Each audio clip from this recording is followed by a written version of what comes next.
We were in the London branch of DV247 / Music Store DE a couple of weeks ago, picking up the Clark Technic KT2A compressor for a forthcoming video, so be sure to subscribe to the channel and catch that one.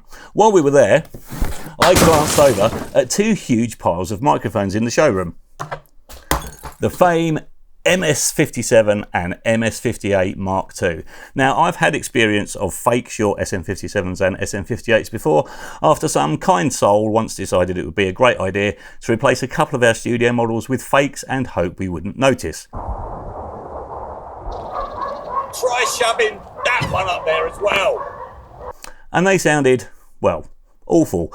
So I asked the lovely Nick in the shop how much they were, and he replied that the 57 was £19.40 and the 58 a mere £17.40. Now, I've used a couple of Fame microphones in the past and I have been dead impressed. Their VRM 24 ribbon microphone is identical to the Avantone or Avantvan CR14. Indeed, it's made in the very same factory but comes in half the price and is my #1 go-to microphone for tracking horns. I've also used one of their VT67 tube microphones for a voiceover, and I have to say it's one of the finest sounding microphones I've ever heard. The quality far belies its £367 price tag. So I thought to myself, how do these official Shure fakes stack up? Are they any good as microphones? Would they feel any use in the studio? Or are they only any good for sticking up your bum? We threw caution to the wind, denied ourselves lunch that day, and we bought a couple. Over to James for a quick comparison between these and the real thing and a glorious unboxing. So here we have the Fame MS57 and 58, as Mark said. Let's have a quick look inside the boxes. So first of all, opening it up, ooh, you can tell that there's a fairly cheapish magnet system there, but it does the job. It protects the mic inside. Let's have a quick look at the clip first. Feels quite plasticky, and there's no, first impression, there's no kind of brass insert there for any kind of smaller mic stand, so you'll need to buy one of those extra off Amazon or wherever, and that probably feels like it wouldn't last too long in a studio or live environment. Wouldn't want to be throwing that around too much. Let's have a quick look at the mic. First impressions are it's lightweight, which may be a good thing, maybe not. It feels like a slightly cheaper 57. You can tell by the build quality, it just doesn't have that kind of heavy duty metal feel that a 57 would have. If I could have a 57 to compare it with, that would be awesome. Oh, lovely, thanks. Yeah, night and day difference. I mean, again, the differences between the crown of the mic there, it spins, it doesn't on this one. Whether that's important or not, I'm not too sure, but there's no shock absorbing on that difference there. And the general weight and build quality is better on the more expensive mic. I mean, this is 100 quid, this is 19, 20 quid. So is it 5 times better in terms of build quality? Yeah. Is it 5 times better in terms of sound? Not too sure, we'll have to have a shootout. That's coming up, so let's move on very quickly to the 58. So again, same kind of cheapish magnet box. It does the job though. I mean, it's kept it closed all morning, so that's great. I believe this will be the same on the clip. Yeah, so same kind of plastic bottom on the clip here and no insert. So that's a bit of a pain, not a huge pain, but you'll have to buy some extra parts, which is always a bit annoying. Instantly the same thought as the Fame 57. It's super lightweight. It doesn't feel as lightweight, but that could be because of this basket on top, which feels quite low quality. It would be great to have a 58 to compare that with, so let's just wait for that to drop out the sky. And yeah, instantly this feels kind of plasticky. I mean, it sounds metal, but it doesn't have that kind of quality build that the 58 basket has. I mean, that feels like you can throw it across a room and it will survive. Don't know how well that one would fare out, but weight difference isn't too much. I mean, almost the same. The Shure is slightly heavier, and again, it just feels slightly higher quality. The metal just feels more durable, and yeah, I mean, if I closed my eyes, I'm not sure I'd be able to tell which is which. It'd be interesting to see how they fare up in a sound shootout as well. So let's move on to that. Let's start with the 57. What better source to put a 57 on than an electric guitar? Let's take an award-winning classical guitarist and sneak one on his amp while he's not looking.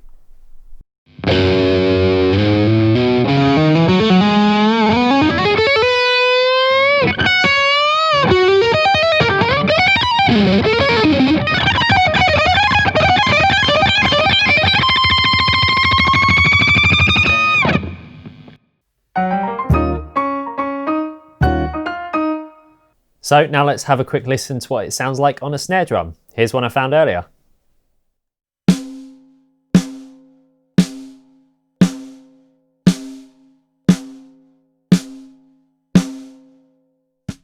Thanks.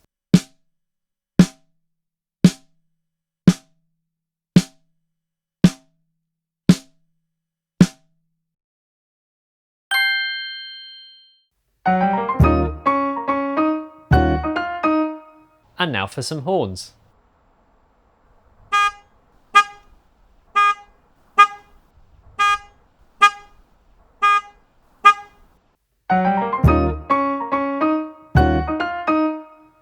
I shall now demonstrate the salubriousness of the SM58 by talking into it at close range. I shall now demonstrate the salubriousness of the Shure SM58 by talking into it at close range. Both microphones are going into a Neve 1073, an LA2A and a Fairchild 670. Both microphones are going into a Neve 1073, an LA2A and a Fairchild 670. That was rubbish. They're both going into our desk.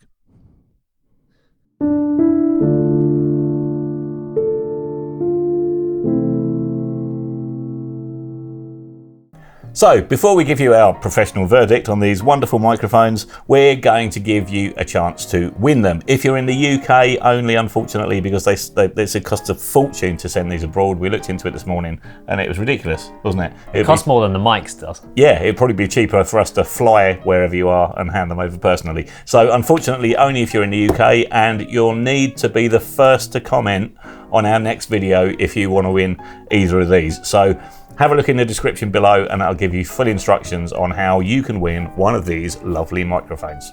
So what did we think? What did you think of the 57? I actually really like the 57. It's not the same as the Shure 57, but it has some stuff that I do like, such as the more hyped high, if you like. The high end on the snare drum and on the horns that we recorded outside. I liked it. It sounded clear, sounded good. I'd happily swap that for a real 57 in a session. So yeah, pretty happy with that. I don't think it's anything you couldn't EQ to match up. Every 57, that's the thing, yeah, every 57 I've used anyway sounds different. They all sound different. I thought this was a little bit brighter. I actually preferred it. Yeah, me too. Slightly more on the snare. That was a bit better. As for the 58, what did you think of the 58? I prefer the original on that. Yeah, especially on you speaking, it's just clearer. Yeah. It's just a higher quality. Yeah, I thought it was crap. Missing that kind of nice mid-range forwardness you get with a real 58. It's not entirely useless. I mean, it costs 17 quid for goodness sake. So if you can only afford a microphone that's £17, then it's fine. You can work with it. It was a bit boomy in the low end, but you can EQ that out and it will work as a microphone. This I thought was great. This is a bit of a bargain. If you're thinking of getting a 57 but you're not sure, then hey, you're not sure. See what I did there? Then you could do a lot worse than pick this up. I think that was brilliant. And it's so cheap, it's not going to hurt to try it, is it? So, exactly. Give it a go. So grab one of these.